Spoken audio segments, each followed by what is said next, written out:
So hi guys, welcome to this channel. And for today, natay i-interview someone that is very close to my heart. Wow. Someone I was with sa ginatawag nato na Davao Writers Workshop. If you don't know what Davao Writers Workshop is a matawag ba na ko siya na regionalized workshop? Sure, nakahilak ko. Pero it's a workshop that is organized by the Davao Writers Guild. I'll introduce to you guys one of my fellow fellow one of my fellows sa Davao Writers Workshop, Reg Canarias. So she'll introduce herself. Hi guys. I'm Reggie Lee Canarias. You can call me Reg, char. I'm Reg and nag-study ko og creative writing, Bachelor of Arts in English, major in creative writing sa UP Mindanao. Yeah. So same with Reg, no. I'm also a product of University of the Philippines, Mindanao. So we took the same program, BA English Creative Writing. And so we share the same interests, sorry, interest in life and passion for writing. So a while ago, nag-talk na me about a lot of things, no. If you have time, you can also check that video out. We answered no kung unsa ka mga expectations and kung na-meet ba sa workshop and who or what inspired us para mas para mag-submit sa amo ang works and tan-aw na mo unsa ang it factors sa amo ang mga works.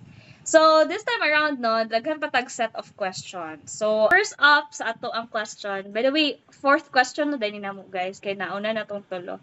So, if I may read, no, what do you like about the workshop format? Since ganina na-mention na mo sa other video na different ang atake karon. Lahi ang atake karon sa Davao Writers Workshop, no? Okay, since it has been a while no since nag Davao Writers Workshop and this is the very first one after the pandemic. And so nauso na gyud ang hybrid format, nauso na ang kanang when we say hybrid no na ay like online and face to face. And ingana pod ang atake ni Davao Writers Guild karon. So Reg, what do you think ang imuhang unsang take nimo as to the format this time around? And can you give us a briefer unsay nahitabo or unsa this time ang style sa workshop?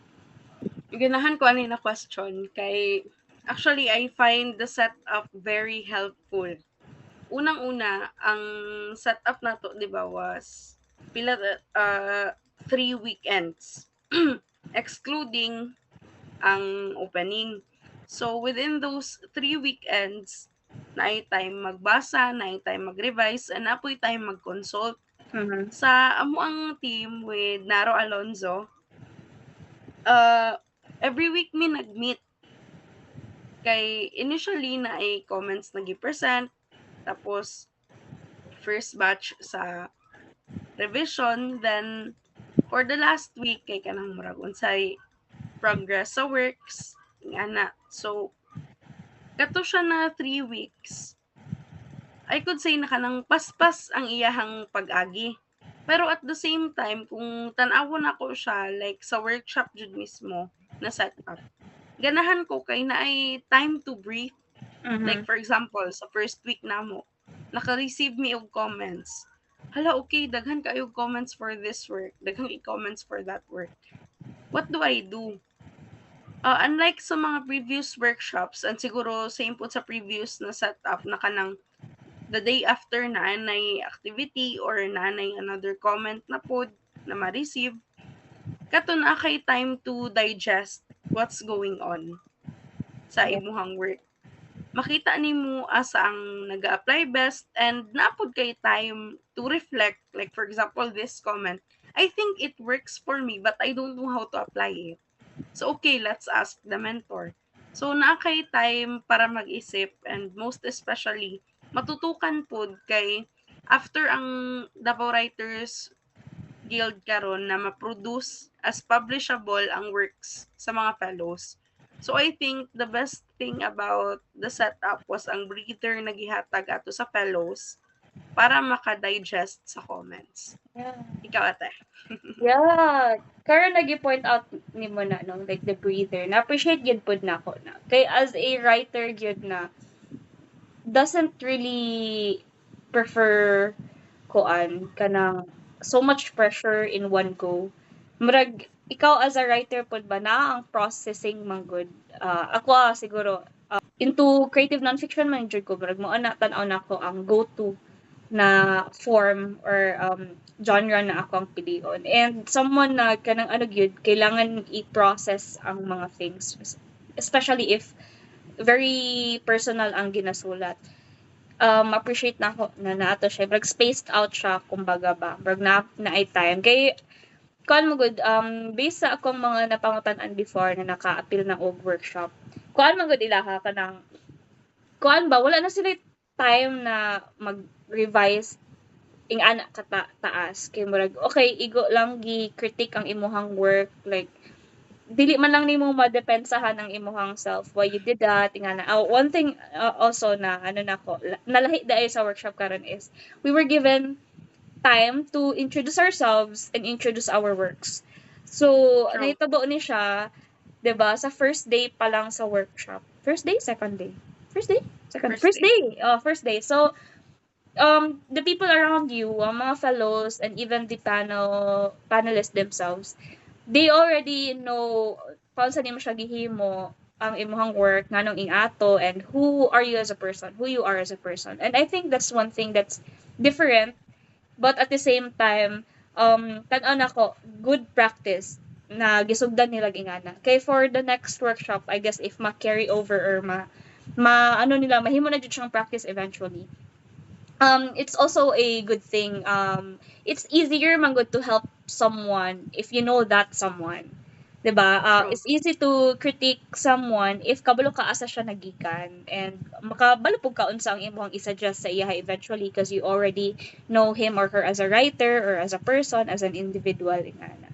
And ganina na mention ni ang imong mentor si Naro no Alonzo.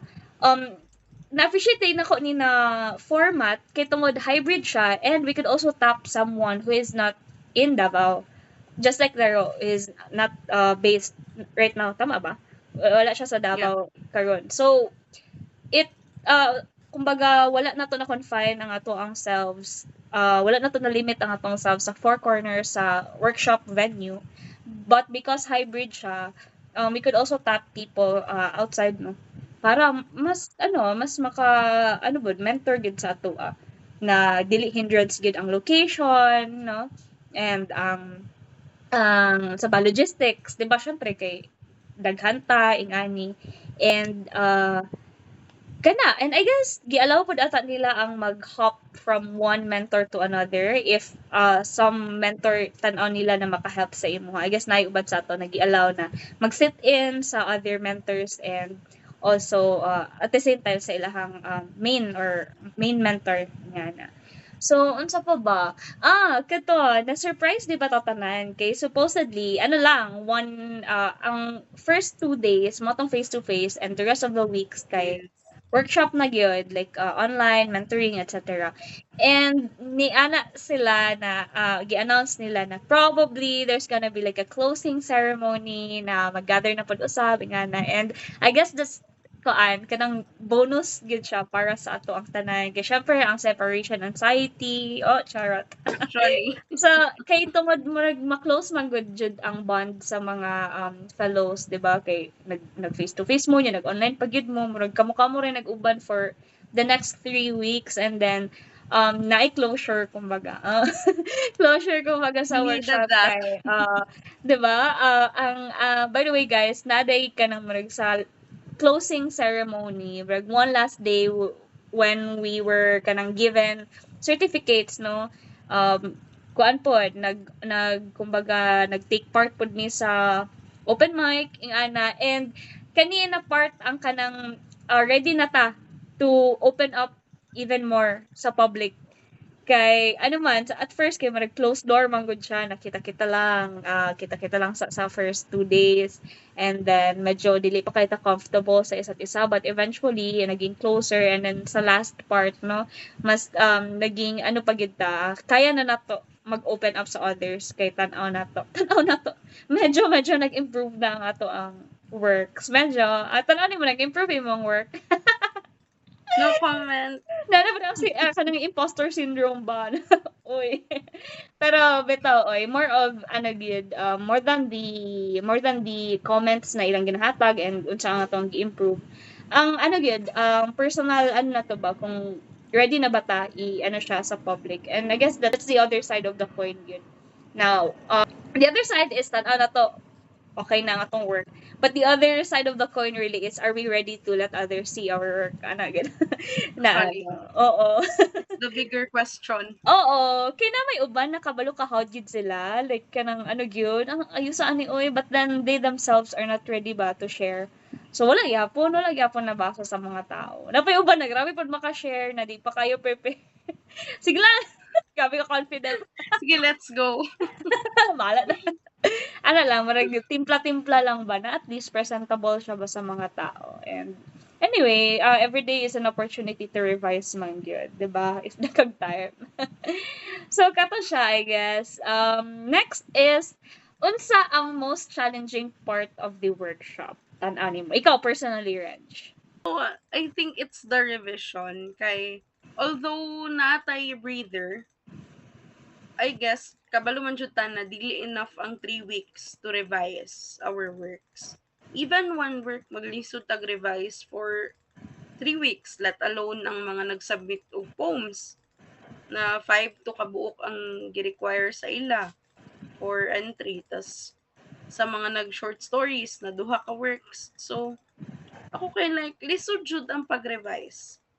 Pero magets lang pud nako kay wala man sa ta like gi-strict pod og tuok nga kanang dapat at the end of the workshop dapat okay na tanan.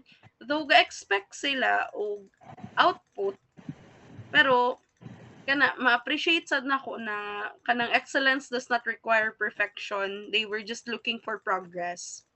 So kana siya nga challenging jud sa ako ang mag-revise kay I really need a lot of time to think. Tas kanang does it work kanang tama ba ni ako ang ginabuhat? You can reach out to your mentors anytime, pero kana lagi solitary sa daw ang writing, but at the same time maayo man pud nga naatay support from other writers, especially pag nagasulat pa, naga-revise jud. So for me challenging jud ang mag-revise kay short ang time. And kana siguro it's a me problem. Pasensya na Davao Writers Guild. Grabe siya. Pero for me kay ano siya, exciting kay first time man good na kanang workshop nga gipa-revise jud ka. Saka nang ga-look forward sila sa imong output. So ano kala, murag dili pa man ko ready i-revise siya og bonggang-bongga. Kanang murag para maka-graduate lang kay lagi part siya sa akong thesis. So kato na shock lang ko at the same time na challenge. So overall mag na motivate gyapon ko but naglisod jud ko revise. Yeah. Same lang actually sa ako, pero ano, sugdan ako sa, aside sa revision din na proper, ang sa siguro sa mga comment sa mga tao, na kanang, ano good pod, kabalo ka na, ano man, kanang, tama bitaw no, like magka-agree ka, but kanang as to how you take on the comment and paunsa nimo siya i-apply gid sa work, sa revision nimo ba na okay gets nako na kini ang akong kailangan himuon, pero unsaon nako siya pag ano gid kanang kailangan jud nimo siya i-try ba ang katong gusto nimo himuon, and then sometimes I'd end up na saan kaya ni? Like, kanang kabalo ko unsay goal, unsay kailangan himuon, pero as to ano kay like kaya ba? Ingala gud na ano. Pero ano yun, sa pa ba other na mga challenges. As to platform, na ay times man gud na mag-cut off o same gihapon, mao man gud ang issue gid pud pag online. na times na unstable ang internet sa uban or ang uban kay dili sila makapasok or na issues sa ilahang ano kay um we acknowledge ba yan na dili tanan gyud paspas ang internet na sa proper kanang lugar na ano good na klaro ang internet. So unlike sa 'di ba face to face kay ang only interruptions you'd have perhaps kay kuan lang kanang technical difficulties ingana lang ba na kaya man ma-remedyohan siguro if ano lang kanang number of people lang mo di kay mo dako ingana kung mawad ang speaker okay lang mic okay lang kay gamay lang man.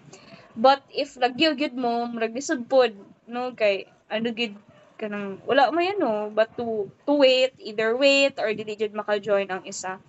So kana siya I guess it would make sense if we'd also talk about our writing process. Kaya since na-talk naman na tong revision na part, how about ang writing process ni mo, Reg? In general ha, dili lang sa katong gipas ni mo, gipasa ni mo atong kaninang workshop or sa pag-revise. You as a person, as a writer, good, sa usually ang dagan sa imong writing. So wow. Dati kay nagasulat kong poetry before ko nag-college kay kanang feeling na ko cutesy ang poetry tas tong nag-college ko lisod kaayo siya.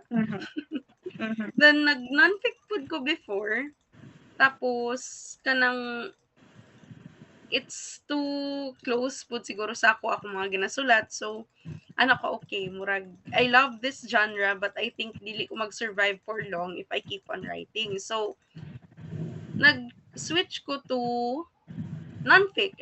to fiction. So, kung napili na ginasulat karon sometimes realist or non-realist na experimental, then akong napansin sa ako ang pagsulat sa mga different na genre kay kanang I tend to write about what I don't know. Kay lagi fiction siya so okay magmugna lang ta diri magbuhat-buhat tag storya pero dili gud siya like plainly pag mugna lang kana kay maisip lang na kung kanang what if ingani siya no unsa jud ay ang nahitabo. So leaning ko sa ako ang writing process is na ako'y nahibalan tas kanina butang naa di siya branch yung mga branches wala ako nakabalo. So, okay, I'm gonna work with what I know and explore what I don't know. So, usually, ingana ko sa ako ang pagsulat. Yeah. Similar ta, actually. More of, kuan gyud kanang realist gyud ang atake. If magsulat kog fiction ha, kuan kanang either inspired siya by reality and then mag-add lang kog like other devices like i-put na ko siya into a certain format or like ang iyahang the way I present things dahil una ko ingan na flashbacks etc. ingana siya ang sa ako when it comes to fiction but to ganina na mention ako na into creative nonfiction jud ko. If creative nonfiction naman, I tend to jud kanang interview good people, take out from their narratives and then I'd come up something sa ila from what they said sa ako, what they narrated or sa ako bang experiences, akong ibutang into writing yan. And namagay uban sa ako ang mga classmates na nasa like kanang pre-writing kuan mga rituals. Grabe naman sa rituals. Para lang mga ani witch. Charing. Kuan, naiuban if ang uban is go sila ito long walks, good before sila Ako naman is, kuan, like kanang, writing journals. Like, naga-journal lang ko using the, kanang computer or tablet or laptop.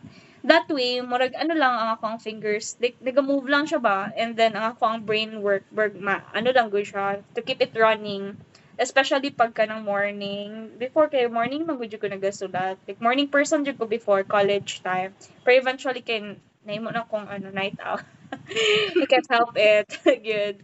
Then, good?